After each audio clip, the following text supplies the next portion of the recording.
Oui, donc pour vous, le beauf, c'est un peu cette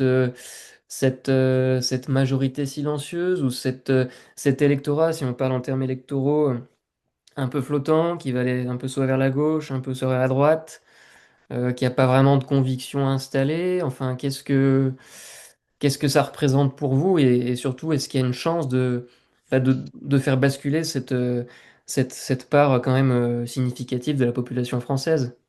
Le beauf, c'est celui qui fait comme tout le monde. Hmm. On l'appelait autrefois Monsieur Tout le Monde aussi. Et puis Cabu avait créé ce personnage dans les années 70. Hein.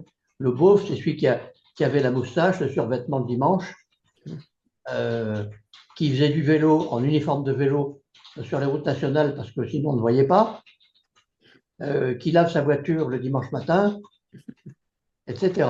Bon. Et puis petit à petit, ça a évolué parce qu'à l'époque, dans les années 70, ça ne concernait pas encore les intellectuels. Et puis cette notion de je fais comme tout le monde, elle s'est étendue à toutes les couches de la société. Hmm. Les médecins, les avocats, les juges, etc. Donc les beaufs sont partout.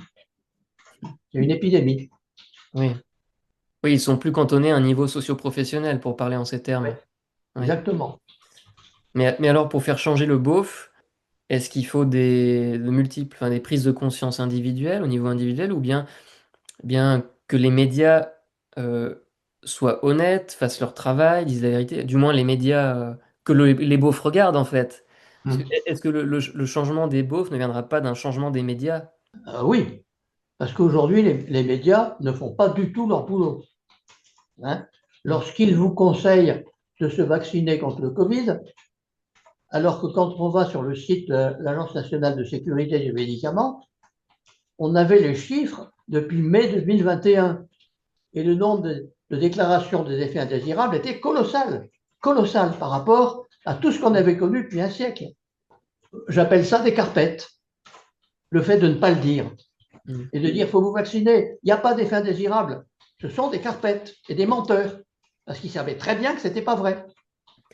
Tout citoyen, moi-même je le faisais, sans difficulté, je n'ai pas de compétences spéciales en informatique, j'allais sur le site de la pharmacovigilance officielle. Les Mm. chiffres étaient officiels. Et quand j'ai vu les premiers chiffres, j'ai dit, mais c'est affolant. Et là, non, non. Parce que TF1 ne l'a pas dit. Mm. Voilà.